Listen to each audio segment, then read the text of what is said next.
लालच इंसान के साथ रहती है और रातों रात अमीर होने का ख्वाब हम देखते हैं। सबसे पहले ये बात बताइएगा कि क्या वाकई जल्दी अमीर होना या जल्दी खुशहाल होना ये पॉसिबल है, या जस्ट लोगों के चौंचले हैं जिसके पीछे हम हाथ धो के पड़ जाते हैं और फिर बहुत से लोग उससे नुकसान भी उठाते हैं और दीगर तरह की नाकामी का भी उनको सामना करना पड़ता है। इसमें कितनी हकीकत है? देखिए, अव्वल तो ना हमें एक चीज़ को समझने की ज़रूरत है। सबसे पहले हमें ये पता होना चाहिए कि नाकामी नाम की कोई चीज़ नहीं होती। अच्छा। ठीक है, नहीं भाई, मेरा कारोबार आपका खत्म हो गया, कारोबार नहीं चला नाकामी तो नहीं। आपने कारोबार ना चलने का एक तरीका सीख लिया ना। अच्छा।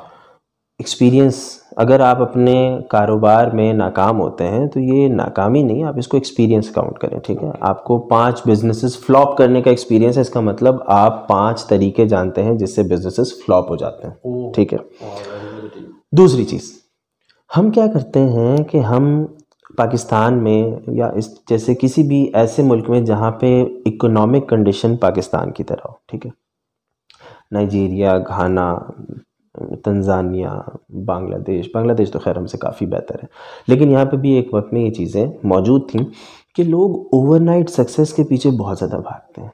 ठीक है, कई ऐसी कंपनीज़ हैं जिनके नाम मुझे नहीं लगता मैं लूँ, या आप भी जानते हैं, जो पिरामिड स्कीम के ऊपर काम करती हैं, जो मल्टी लेवल मार्केटिंग के ऊपर काम करती हैं बेतहाशा झूठ बोलते हैं, बेधड़क झूठ बोलते हैं और आवाम को सिर्फ ये लालच देते हैं कि आपका पैसा मल्टीप्लाई हो जाएगा, आपका पैसा डबल हो जाएगा।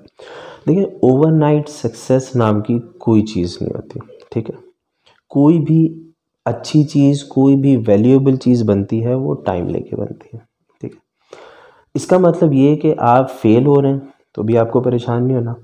आप अगर जल्दी आपको कामयाबी नहीं मिल रही, आपकी कामयाबी डिले हो रही है, कोई बात नहीं, आप वेट करें। 3 चीज़ें हैं जिनके ऊपर आपको काम करने की ज़रूरत है। पाकिस्तान में अपने बिज़नेस को कामयाब बनाने के लिए मैं समझता हूँ अगर हम इन 3 चीज़ों के ऊपर काम करेंगे ना तो इंशाल्लाह हमारा जो बिज़नेस है वो कंपैरेटिवली काफ़ी बेहतर हो जाएगा। नंबर 1, पाकिस्तान ये में लिख लिए इससे पहले कि सर बयान करें। आपके पास अगर कॉपी पेंसिल नहीं है तो जल्दी जल्दी ले लें, क्योंकि सिर्फ सुन के अमल करना थोड़ा दुश्वार होता है, क्योंकि आप इसके बाद कोई और वीडियो देखेंगे, उसके बाद कोई और वीडियो देखेंगे, उसके बाद कोई और वीडियो देखेंगे, तो हो सकता है ये कीमती बातें आपके जहन से स्लिप हो जाए। तो कॉपी पेंसिल ले लें, हो सकता है कि चीज़ आपके अभी ना काम आए, बाद में काम आए, आपके ना काम आए, आपके किसी बच्चे के काम आ जाए।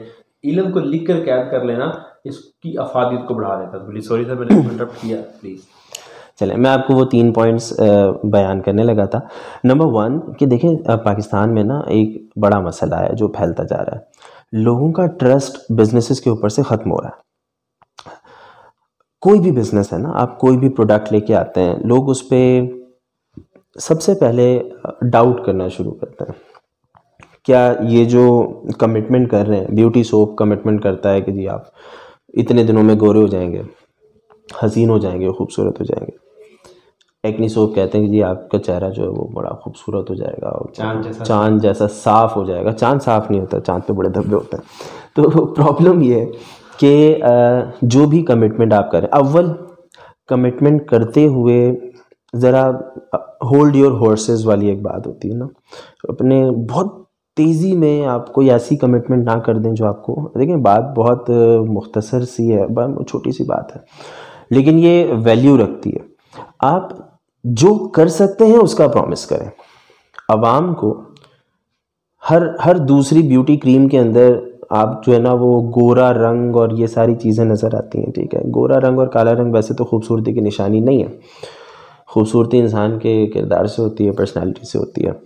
दूसरी चीज़ ये कि हम जब बात करते हैं, ब्यूटी सोप्स उठा के देख लें आप, उसकी टैगलाइन पढ़ लीजिएगा, वो सिर्फ ऐसी बात होती है जो ख़रीदने वाले को भी पता है कि वो चीज़ पूरी नहीं हो रही, बेचने वाले को भी पता है कि जी हमने एक फ़ेक कमिटमेंट किया। इस भरी मार्केट में कहा जाता है कि आपकी यूएसपी क्या है, आप ऐसी कौन सी चीज़ लेके मार्केट में उतर रहे हैं जो अवाम के दिलों पे छा जाएगी, राज करेगी। ओवरनाइट नहीं करेगी, लेकिन with the passage of time वो चीज़ कामयाब हो जाएगी। तो आप कोई भी प्रॉमिस, कोई भी कमिटमेंट कर रहे हैं, प्रॉपर करें, जायज़ करें, ऑथेंटिक करें और अचीवेबल करें ना। कोई ऐसी चीज़ कमेंट करें जो आप वाकई कर सकते हैं। मैंने अपने साबुन के टैगलाइन पे फलां चीज़ लिखवा दी, पर मैं कर ही नहीं सकता। साबुन खरीदने वाले ने ये सोच के ख़रीदा कि ये चीज़ नहीं हो सकती, और उसके बाद उसने उसको साबुन को इस्तेमाल किया। तो आपका कस्टमर इस तरह से नहीं बनता। कस्टमर बनता है जब आप वैल्यू प्रोवाइड कर रहे हो।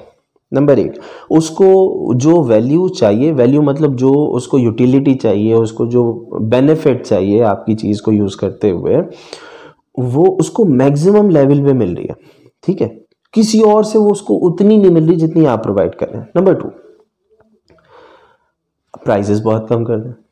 ठीक है, दूसरे लोग जो हैं वो 50 रुपये में एक चीज़ बेच रहे हैं, आप उसको 30 रुपये में लेकर आ जाएं। ठीक है, वो आपको याद होगा, इंग्लिश टूथपेस्ट एक टाइम में आता था, और वो उनकी टैगलाइन होती थी, जीत गया इंग्लिश, हार गई महंगाई।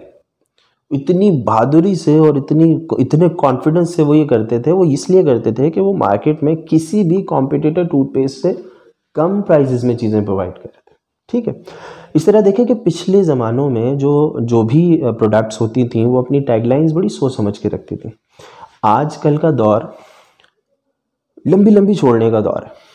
ऑनेस्टली अगर मैं बात बताऊं बिजनेसेस में, तो ऐसे दौर में जब सबको पता है कि आपकी प्रोडक्ट कोई वैल्यू नहीं दे रही, आप कोई ऐसी प्रोडक्ट लेकर आ रहे हैं जिस प्रोडक्ट के साथ आप जो कमिटमेंट कर रहे हैं आप उसको पूरा भी कर रहे हैं, तो ये कस्टमर को अच्छी भी लगेगी, ये कस्टमर जो है वो आपकी तरफ अट्रैक्ट भी होगा। दूसरी चीज़, वैल्यू ऑफ मनी। देखें, आपका पैसा वैल्यू रखता है, आवाम का भी रखता है। खुद कमाने की बजाय सबसे पहले आवाम के पैसों की वैल्यू उनको प्रोवाइड करें। मिसाल के तौर पे, हम कोई भी प्रोडक्ट ख़रीदते हैं, उसकी एक वैल्यू होती है और एक कीमत होती है। कुछ पैसे हम उसको देते हैं और कुछ अफादियत हम उससे लेते हैं, कोई यूटिलिटी हम उससे लेते हैं। अगर वो मैच करती है, वेल एंड गुड, कस्टमर दोबारा ख़रीदेगा। अगर वो मैच नहीं करती, भाई मैंने 100 रुपये लगा के कोई चीज़ ख़रीदी और मुझे यूटिलिटी मिल रही है सिर्फ 30 रुपये की, सिर्फ 40 रुपये की, सिर्फ 50 रुपये की, तो मैं कस्टमर की जो सेटिस्फेक्शन है उस तक पहुंच नहीं पा रहा। मैं यहाँ पे पहुंचा हूँ, कस्टमर को ये वाली यूटिलिटी चाहिए ना। कस्टमर हो सकता है कि आपके पास दोबारा ना आए। अच्छा, ये कस्टमर क्या करेगा, दूसरी प्रोडक्ट, तीसरी प्रोडक्ट, चौथी प्रोडक्ट, दूसरी ब्रांड, तीसरी ब्रांड के पास जाता रहेगा। उस वक्त तक ब्रांड ढूंढेगा जब तक इसको समझ में ना आए। सोप की बात करते हैं, कई ऐसे लोग हैं जो हर बार एक नया साबुन खरीदते हैं। क्यों खरीदते हैं? क्योंकि उनको कहीं पे 2 रुपए कम मिल रहे होते हैं, कहीं पे उनको पैकेजिंग अट्रैक्ट कर रही होती है। पैकेजिंग के ऊपर भी थोड़ा सा काम करने की ज़रूरत है। देखिए, पैकेजिंग दरअसल क्या है कि इंसान उसको ख़रीदता है और सोप यूज़ करता है, पैकेज या रैपर तो उसका इस्तेमाल नहीं करता, लेकिन जो आपकी पहली प्रेजेंटेशन है, जो आपका पहला तारुफ है, वो आपका रैपर है, आपका जो बॉक्स है, जो भी है, उसके ऊपर थोड़ी तवज्जो दें, उसके ऊपर थोड़ा सा ख़र्चा करें। बाकी रैपर्स अगर आपको लेट सपोज 5 रुपए के या 7 रुपए के बनते हैं, तो ये हो सकता है थोड़े से महंगे पड़ें, लेकिन ये आपकी ब्रांड इमेज बनाने में आपको बहुत हेल्प आउट करेंगे। ठीक है, मार्केटिंग के 4 P's होते हैं, उनमें से एक आपकी जो है ना वो पैकेजिंग होती है। प्राइसेस कैसे रखनी है, ये सारी चीज़ें डेफिनेटली स्टडी करने के बाद जो है वो समझ में आती हैं। इसके ऊपर अगर आप चाहें तो हम एक दोबारा कोई इस तरह का सेशन रख सकते हैं जिसके अंदर स्पेसिफिकली जिस चीज़ की डिमांड होगी उसके ऊपर हम बात कर सकते हैं ना। फर्दर क्या कि हम जो वैल्यू ले रहे हैं, जो पैसे ले रहे हैं, उसके बदले हम उनको वो वैल्यू प्रोवाइड करें ना। इस आवाम के पैसे की जो कीमत है हम उसको यूटिलिटी में अदा करें। ठीक है, यानी कि जितने पैसे उसने दिए हैं उसको उतनी सेटिस्फेक्शन तो एटलीस्ट मिल जाए। तीसरी चीज़, पैकेजिंग के हवाले से हमने बात कर दी। अब इसकी प्रमोशन किस तरह से करनी है। प्रमोशन यानी कि इसकी मार्केटिंग। हम क्या करते हैं, हम आमतौर पे क्या प्रैक्टिस होती है जुनीद भाई, अगर किसी को अपने साबुन सेल आउट करवाने तो? साबुन बेचने के लिए या जितनी भी आम जनरल चीज़ें उनको सेल आउट करने के लिए मोस्ट ऑफ द टाइम हमारे जो नए स्टार्टअप करने वाले अफराद हैं वो दुकान दुकान जाते हैं अपने साबुन को लेकर, या बहुत ज़्यादा तो आप जो समझिए कि कुछ लोग जो है ना वो हायर कर लेते हैं, कुछ सेल्समैन। ये 2 चीज़ें हैं जो कॉमन लोग करते हैं। इसके अलावा और भी बड़े सारे तरीके, लेकिन ये 2 तरीके जो ज़्यादातर किए जाते हैं। कमतर कौन से तरीके इख्तियार किए जाते हैं? कमतर वो किए जाते हैं जिससे पैसे लगते हैं। जैसे मिसाल के तौर पर आप बड़ी एडवर्टाइजमेंट करके उसके ज़रिए से अपनी करवाएं। दूसरा, सोशल मीडिया मार्केटिंग के ज़रिए भी लोग करें तो फ़ायदा, लेकिन उसकी तरफ भी नहीं आते। लोग समझते शायद ये पैसों का ज़िया है। इसी तरह किसी बड़े मैन्युफैक्चरर डिस्ट्रीब्यूटर या आपके होलसेलर से रवाबित का होना, वो भी एक बिग अपॉर्चुनिटी होती है for the selling of soap. देखिए, ये आउटडेटेड तरीका है कि हम सेल्समैन के पास ये कोई सेल्समैन हायर करें, और ठीक है हमारे मामलात में ये काम कर भी जाता है कि हम खुद भी थोड़े से बैकवर्ड माहौल से ताल्लुक़ रखते हैं, पर जो दुनिया में तरीक़ेकार है वो पुश सेल्स का तरीका नहीं है ना। अब हम क्या करते हैं, पुल करते हैं अपने कस्टमर को अपने पास। हम ऐसा क्या करें कि हमें किसी के पास जाने की ज़रूरत ना पड़े, कस्टमर हमारे पास आए। ठीक है, देखिए 2-3 आइडियाज़ हैं, मैं आपको दे देता हूँ। इनमें से जो आपको पसंद आए वो आप अपने खुशदिली से करें, और जो चीज़ें आपको पसंद ना आए वो आप भले बददिली से करें, पर इन सबको ज़रूर करें, क्योंकि जो एक्शन है वो इन तमाम चीज़ों को मिला के पूरा होता है। जो चीज़ आपको पसंद आती है ज़रूरी नहीं है कि वो चीज़ कारगर भी हो, वो चीज़ यूज़फुल भी हो। सही। दूसरी चीज़, हमें क्या करना है, हमें अपने ब्रांड को, उसकी इमेज को प्रॉपर तरीके से स्ट्रॉन्ग बनाना है। कैसे बनाएंगे? लोग आपकी प्रोडक्ट के बारे में बात करें। ठीक, कहा जाता है कि एक एडवर्टाइजमेंट आप कम से कम 29 बार देखते हैं, तब जाके वो आपके माइंड पे ख़रीदने वाले लेवल पे जाती है। ठीक है, अच्छा, मल्टी मीडिया मार्केटिंग क्या चीज़ होती है? आप बाहर जा रहे हैं तो आपको बिलबोर्ड पे कोई चीज़ नज़र आ रही है, ठीक है, सख्त धूप है और आसमान में किसी बिल्डिंग के ऊपर आपको एक बोर्ड नज़र आ रहा है, बिलबोर्ड। उस बिलबोर्ड पे एक हाथ है जो पसीने से तर है, शराबोर है। उसने हाथ में स्प्राइट की बोतल पकड़ी हुई है, ऊपर से सूरज चमक रहा है। कहा कुछ भी नहीं, लेकिन ये बता दिया कि आपको गर्मी लग रही है, तो आपको ना अनकॉन्शियसली जो है वो चीज़ों की तरफ अट्रैक्ट किया जा रहा होता है। हम क्या करते हैं, हम प्रोडक्ट बना लेते हैं और यूँ साबुन पकड़ के बोलते हैं साबुन ले लो, साबुन ले लो, साबुन ले लो। ओल्ड तरीका है, एक आउटडेटेड तरीका।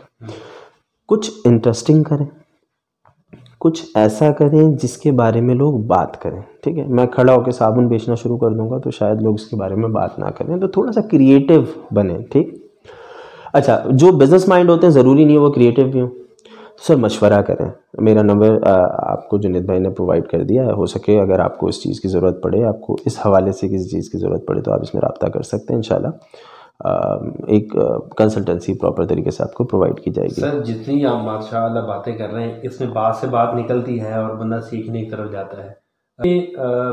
बिजनेस क्या हर कोई कर सकता है? मिसाल के तौर पर वो काम कर रहा है तो यार मैं भी करूँगा, मैं भी कर सकता हूँ। मैंने कभी कोई काम नहीं किया, मैं जॉब पर्सन हूँ या मैं सैलरी पर्सन हूँ, या मैंने कभी ज़िंदगी में कोई काम नहीं है, मेरा बैकग्राउंड बिजनेस वालों का है, मैंने उसकी तरफ देखा और काम शुरू कर दिया। क्या इतना काफ़ी है या बिजनेस को स्टडी करना पड़ता है? उसको बाकायदा ये इल्म है कोई, इसकी कोई किताबें हैं, इसकी कोई वीडियोज़ हैं, या किस तरह से हम शुरू करें, अनदेखा या प्रॉपर प्लान के साथ विद लर्निंग? बिज़नेस अव्वल तो कौन कर सकता है, इस सवाल किया आपने। बिज़नेस कोई भी कर सकता है। बिज़नेस को सीखने की ज़रूरत होती है। कोई भी बिज़नेस स्टार्ट करने से पहले बिज़नेस मॉडल कैनवस, अगर आप इसको सर्च कर लें जुनेद भाई अपनी स्क्रीन पे, इस वक्त अगर आपको स्क्रीन पे नज़र आ रहा हो, बिज़नेस मॉडल कैनवस, फिर लीन मॉडल कैनवस, इन चीज़ों को गूगल करें। इसमें आपको बिज़नेस स्टार्ट करने से पहले एक पूरा चार्ट बनाने का एक ऑप्शन मिलेगा। आप क्या करेंगे, कैसे करेंगे, क्यों करेंगे, कहाँ से प्रॉफिट है, क्या एक्सपेंसेस हैं, कौन आपके पार्टनर्स होंगे, इन सब के लिए ना अलग अलग चार्ट्स बने हुए होते हैं। इसका फ़ायदा क्या होगा कि आपके पास जो भी आइडिया अभी है उस बिज़नेस को कंप्लीट करने का, आप उस चार्ट में उसको लिखें, देखें कौन कौन से बॉक्सेस आप फिल कर चुके हैं और कौन कौन से बॉक्सेस जो हैं वो आपके बाकी रह गए। अच्छा, ये क्योंकि एक मुश्किल काम है, फिर मैं आपसे कहता हूँ कि अगर इसमें भी आपको कोई हेल्प चाहिए तो आप जुनेद भाई से मुझसे रब्ता कर सकते हैं। बिजनेस मॉडल कैनवस, लीन मॉडल कैनवस से फ़ायदा ये होगा कि आप अपने बिजनेस का बेसिक स्ट्रक्चर तैयार कर लेंगे। आपको कहाँ से क्या चीज़ करनी है, कहाँ से फ़ायदा उठाना है, कहाँ से नुकसान उठाना है, कहाँ पे एक्सपेंसेस करने हैं, कहाँ वेयर हाउसिंग करनी है, प्रॉपर तरीके से आपको इसके आंसर्स मिल जाएंगे। इसका फ़ायदा ये होगा कि आपके पास आपका बिजनेस पेपर पे रेडी हो जाएगा, ठीक है। उसके बाद आपको क्या करना है, हर खाने के अंदर से, हर कॉलम के अंदर से आपको वो चीज़ पिक करनी है और उसको कंप्लीट करना है। आप जैसे ही इस पूरे चार्ट को मुकम्मल करते हैं, आपका बिजनेस रेडी टू अर्न हो जाएगा। मतलब आपका बिजनेस पैसा कमाना शुरू कर देगा। सिर्फ आपको कंसेक्यूटिवली और कंटिन्यूसली अपनी मार्केटिंग करनी है और अपने सोशल मीडिया इमेज को स्ट्रॉन्ग करना है। याद रखिएगा, अगर मैं अपनी बात का ख़िताम इस चीज़ पे करूं तो हमारे पास 3 चीज़ें होनी चाहिए जिन पे हमारा बिज़नेस जो है ना वो हमारे पिलर्स होने चाहिए 3। नंबर 1 आपकी ईमानदारी, कि आप जो काम करेंगे मुकम्मल एक टाइम लगा के करेंगे। ओवरनाइट कम आप जो है वो किसी चीज़ के पीछे नहीं भागेंगे, आपका वक्त लगेगा तो ही काम जो है वो आपका स्ट्रॉन्ग होगा। दूसरी चीज़, आपको लोगों के पैसे बर्बाद नहीं करने। लोगों को पता होना चाहिए कि वो आपकी प्रोडक्ट लेंगे तो उनके पैसे वेस्ट नहीं होंगे, लोगों के माइंड में ये इमेज डाल दें। तीसरी चीज़, लोग आपके बारे में बात करें, कुछ ऐसा करें, अच्छा कुछ ऐसा बुरा ना करें कि लोग आपके बारे में बात करें, कुछ ऐसा अच्छा करें कि लोग आपके बारे में बात करें। एक हैप्पी कस्टमर आपको 100 अच्छे कस्टमर ला के देगा, ठीक है, याद रखिएगा। और एक नाराज़ कस्टमर आपके 1000 कस्टमर ख़राब कर देगा। तो आपको इस चीज़ का ख्याल रखना है कि लोग आपकी प्रोडक्ट के बारे में बात करें। ये कैसे मुमकिन है? आपकी इमेज, ब्रांड इमेज सॉलिड होनी चाहिए। आपकी कमिटमेंट्स जो आप कर रहे हैं वो आप पूरी करें। आप कस्टमर का फीडबैक मुसलसल तौर पे लें। उसके फीडबैक में जो नेगेटिव चीज़ें हैं उनको लें, उनको समझें, उनको मुकम्मल करें, उनको बेहतर बनाएं, अपने आप को बेहतर बनाएं और उनको प्रॉमिस करें कि ये चीज़ जो है वो उनको मिलती रहेगी, ये वन टाइम नहीं है। इन 3 चीज़ों पे अमल करें, इंशाल्लाह अल्लाह ताला आपके काम में बरकत देगा। और अपना बहुत सारा ख्याल रखिएगा। जी माशाल्लाह। देखें हमारे लिए बहुत कुछ सीखने को था आज की इस वीडियो में। अगर कुछ अच्छा लगा तो ज़रूर अमल में लाइएगा। लाइक करके आप यूट्यूब के एल्गोरिदम को बता सकते हैं कि वीडियो काम की थी, ये दूसरों को भी सजेस्ट करेगा। शेयर कर सकते हैं अगर आपके को अपने फैमिली मेम्बर या अपने को दोस्त हैं। और अगर आपने ये चैनल सब्सक्राइब नहीं किया तो इसके लिए भी मैं आपको ज़रूर कहूँगा, ताकि आने वाले वक्त में आने वाली वीडियोज़ आपको पहले देखने को मिले। इसी बात के साथ मुझे इजाज़त दीजिएगा। अपना बहुत सारा ख्याल रखिएगा। पाकिस्तान जिंदाबाद। अल्लाह हाफ़िज़।